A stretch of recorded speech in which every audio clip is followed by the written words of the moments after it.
Magandang araw. Ako po si Mark Lester Lirag at ito po ang aking daily devotion ngayong December 30. Anong ibig sabihin ng Alpha and Omega? Jesus, Alpha and Omega na tinalakay po ni Pastor Russell Ocampo sa 365 daily devotion. Ang Bible verse po yung araw ay galing sa Revelation chapter 22 verse 13. Sabi po ay, I am the Alpha and the Omega, the first and the last, the beginning and the end. Mga kapatid, kapag sinabi nating Alpha at Omega, ibig sabihin ito ay simula at wakas. Alpha ang unang letra sa Greek alphabet at Omega ang huli. Kaya nang sabihin ni Jesus ang mga salitang ito, hindi ito basta titulo, ito ay isang malakas na pahayag kung sino siya talaga. Ang first teaching is, Jesus claims to be Yahweh. Sa Old Testament, ang titulong Alpha and Omega o First and Last ay ginagamit lamang kay Yahweh, ang nag-iisang tunay na Diyos. Kaya, nang sabihin ni Jesus sa Revelation chapter 22 verse 13 na siya ang Alpha at Omega, malinaw na inaangkin niya ang pagka-Diyos. Hindi siya nagsasabing siya ay nilalang lamang, sinasabi niya na siya ay walang simula at walang wakas.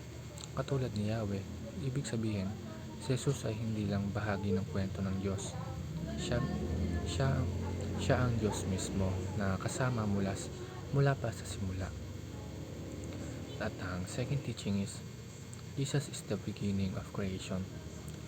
Ang lahat ng nilikha ay nagsimula kay Jesus. Ayon sa Biblia, lahat ng bagay ay nilikha sa pamamagitan niya at para sa Kanya. Walang anumang bagay ang umiiral kung wala siya. Bago pa ang mundo, bago pa ang oras, bago pa tayo, nariyan na si Jesus. Siya ang pundasyon ng lahat ng buhay. Kaya kapag sinuko natin ang ating buhay kay Jesus, bumabalik tayo sa ating tunay na pinagmulan. Ang last, Jesus is the purpose of creation. Hindi lang nagsimula ang lahat kay Jesus. Siya rin ang layunin ng lahat. Ang buhay natin ay may direksyon kapag nakasentro kay Jesus. Kung pakiramdam mo ay nawawala ka, pagod o walang saysay ang buhay, ipinapaalala sa atin ng verse na ito na may dahilan kung bakit tayo nilikha. Ito ay para sa Kanya.